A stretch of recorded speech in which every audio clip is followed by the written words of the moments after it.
ایک قربانی پیش کی. آج عاشور کا دن ہے. قربانی حسین دے رہے ہیں. ایک کے بعد ایک قربانی دے رہے ہیں نانا کے دین پر.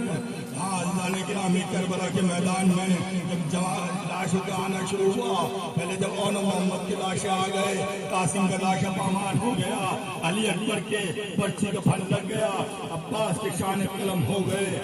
امام حسین نے آسمان کی طرف ہاتھ بلند کر کے فرمایا، نہ لشکر نہ سپاہ نہ کثرت الناس نہ قاسم نہ علی اکبر نہ عباس. آپ نے اس وقت اس طرح استغاثہ فرمایا اور اس کے بعد خیمے کی طرف پر آئے، کہا اے بہن زینب ام کلثوم، اے رقیہ اور میری ماں فاطمہ زہرا کی کنیزہ، تم سب پر حسین کا سلام ہو. یہ سننا تھا کہ دکھیا بیویاں آپ کے چاروں طرف گر جمع ہو گئی، رو رو کر پوچھنے لگیں، اے فرزند بطول آپ یہاں کس ارادے سے تشریف لائے ہیں؟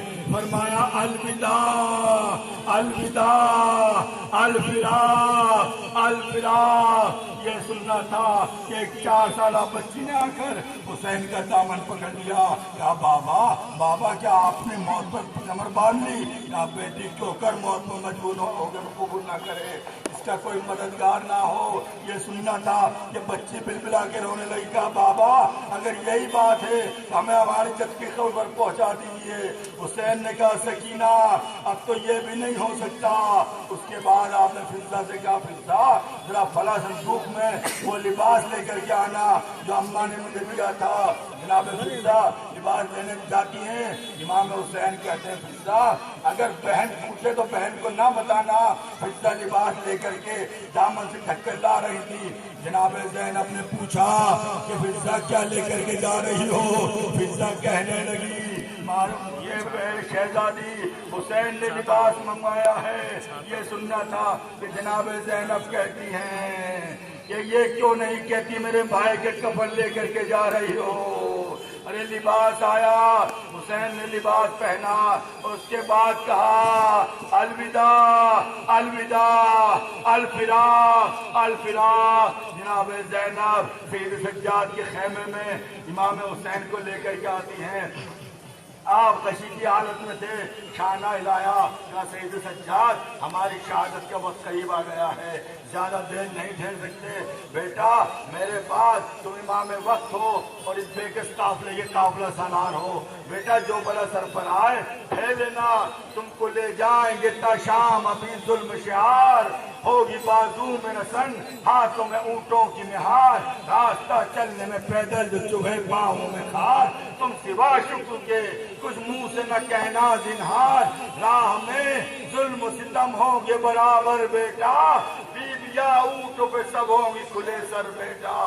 جانیو باپ میرے سر پہ نہیں چپ رہنا، فوج آ جائے جو خیموں کے قریب چپ رہنا، لوٹ لے بیویوں کو دشمن دی چپ رہنا، آگ بھی گھر میں لگا دے جو نہیں چپ رہنا، سامنے مسند محبوب خدا چھن جائے، ارے صبر ہی کرنا جو زینب کی رضا چھن جائے. یہ سننا تھا کہ جناب سید سجاد بے قرار ہو کر رونے لگے. کہا بابا بابا آپ کے یہ حال کس نے کہا؟ کہا قاسم علی اکبر میرے چچا عباس آپ کہاں ہو؟ آپ کے ہوتے ہوئے میرے بابا کی یہ حالت. کہا بیٹا سب قتل کر دیے گئے، رائے خدا میں میرے اور تمہارے علاوہ کوئی باقی نہیں رہا. اس کے بعد امام حسین بیویوں سے کہتے ہیں اے بیویوں تم سب کو خدا کے سپرد کر کے جا رہا ہوں، صبر سے کام لینا. بیویوں نے کہا مولا آخری مرتبہ ہمارے حلقے میں آ کر کے واپس چلے جائیے. بیویوں نے حلقہ کیا. امام حسین کبھی زینب کو دیکھتے ہیں، کبھی ام کلثوم کو، کبھی رباب کو. آخر میں بیویوں نے دامن پکڑ لیا اور کہہ رہی ہیں اے فرزند بطول، اے سوار دوش رسول تھوڑی دیر اور ٹھہر جائیے. حسین نے کہا میری شہادت کا وقت قریب آ گیا.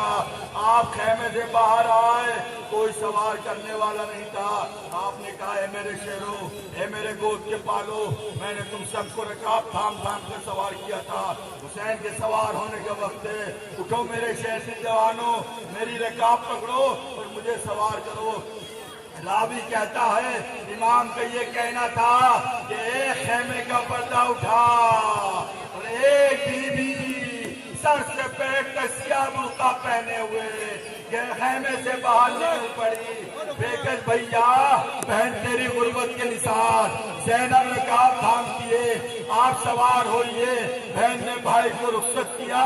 حسین ابھی تھوڑی دور بڑھے تھے کہ آپ کا ذوالجنا رک گیا. آپ نے کہا ہے ذوالجنا تو بھی صبح سے سواری اٹھا رہا ہے, برابر لاشوں پہ لاشیں اٹھا رہا ہے, تھوڑی دیر کی اور زحمت ہے. ارے ذوالجنا نے امام کو دیکھا اور پیروں جب جھکے کا مولا میری کیا مجال جو میں آپ کے حکم سر تابع کروں, لیکن مولا ذرا پیروں کو تو جھک کر دیکھیے. اب جو حسین نے دیکھا والی سکینہ ذوالجنا کے سموں سے لپٹی ہوئی کہہ رہی ہے, اے ذوالجنا میرے بابا کو نہ لے جا, مجھے یتیمی کی مصیبت سے بچا لے. دیکھ رہی ہوں جو جاتا ہے پلٹ کر واپس نہیں آتا. حسین ذوالجنا سے نیچے اترے. سکینہ مرنے والوں سے اتنی محبت نہیں کیا کرتے. کہا بابا میرے دل کو چین نہیں آتا, بابا آخری بار مجھے اپنے سینے پر سلا لو. کائنات کا امام زمین پر لیٹا, سکینہ کو سینے پہ سلایا. کہا سکینہ آج کے بعد کبھی سینے پر سونے کی ضد نہ کرنا. سکینہ کہتی ہے بابا نیند آئے گی جب آپ کی بو پاؤں گی بابا, میں رات کو مقتل میں چلی آؤں گی بابا. فرمایا نکلتی نہیں سیدانیہ باہر, فرمایا نکلتی نہیں سیدانیہ باہر, سینے پہ سلائے گی تمہیں رات کو مادر. فرمایا وہاں سوئیں گے علی اصغر. شہ نے کہا ضد نہ کرو سب سے میں تم پر, شب ہوئے اور دشت میں ہم ہوں یہ بی بی, اصغر میرے ساتھ آج وہی سوئیں گے بی بی. اس نے کہا بس دیکھ لیا آپ کا بھی پیار, میں آپ سے بولوں نام یا شہ افراد, اچھا نہ اگر کیجیے گا جلدان کا اقرار, مر جائے گی شب کو طلب کر یہ دیگر بار. کیسی ہے یہ باتیں میرا دل روتا ہے بابا, گھر چھوڑ کے جنگل میں کوئی سوتا ہے بابا. اصغر کبھی ساتھ آپ کے اب تک نہیں سوئے, بہلا لیا اماں نے اگر چوک کے روئے. شفقت کی مجھے پڑتی کہ بے چین نہ ہوئے, یوں پیار کروں جس کو وہ یوں ہاتھ سے کوئے. جیتے رہے فرزند یہ سب لگتے جگر ہے, اے بابا میں آپ کی بیٹی ہوں اماں کے پسر ہے. شہ نے کہا بس صبر کرو باپ کو جانی, اب دیتی ہو عباس کو پیغام زبانی. اودے ہیں لبے دار یہ ہے تشن دہانی, ہے تو بی بی کے لیے لاتے ہیں پانی.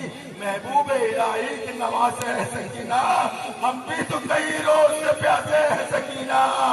ارے امام حسین نے کہا سکینہ فوج خیموں کی طرف آ رہی ہے واپس جاؤ. حسین فوج اشکیا پر سامنے آئے, ایک آئے قوم میں تمہارے نبی کا نواسا ہوں, کیا میرے بدن پر یہ لباس تمہارے رسول کا نہیں ہے, کیا میں وہی حسین نہیں ہوں کی شان میں تمہارے رسول نے فرمایا ہے حسین و منی وانا من الحسین. اے اہل کوفہ و شام سے میں کیا ہو گیا ہے کہ تم مہمان بلا کر چاروں طرف سے مجھے گھیر رہے ہو. میرے چھوٹے چھوٹے بچے بھوک و پیاس سے تڑپ رہے ہیں اور تم چین سے زندگی بسر کر رہے ہو. یہ سننا تھا جو فوج اشکیا نے کہا حسین یہ فضائل بیان کرنے کا نہیں بلکہ ہم سے جنگ کرنے کا ہے, لڑنے کی طاقت نہیں رہی, یزید بن معاویہ کی بیعت منظور کر لو. یہ سننا تھا کہ علی کے شیر نے کہا ارے میں امام حجت کہہ رہا تھا, اچھا اب ذرا ہماری شمشیر زنی کا تماشا دیکھو. یہ کہہ کر آپ نے ذوالفقار کو نکالا. عزیز و سچ کہنا جس کے سامنے گود کے پالے دم تڑپ چکے ہو کیا وہ جنگ کر سکتا ہے؟ جس کے سامنے 18 برس کا کریے جوان فرزند دم توڑ چکا ہو کیا وہ جنگ کر سکتا ہے؟ جس کے سامنے 25 برس کا شیر صفائی دم توڑ چکا ہو کیا وہ جنگ کر سکتا ہے؟ ارے جس کے سامنے 6 مہینے کا بچہ دم توڑ چکا ہو کیا وہ جنگ کر سکتا ہے؟ جنگ کرنا تو دور کی بات ہے, اتنی مصیبتیں اٹھانے کے بعد انسان زندہ نہیں رہ سکتا.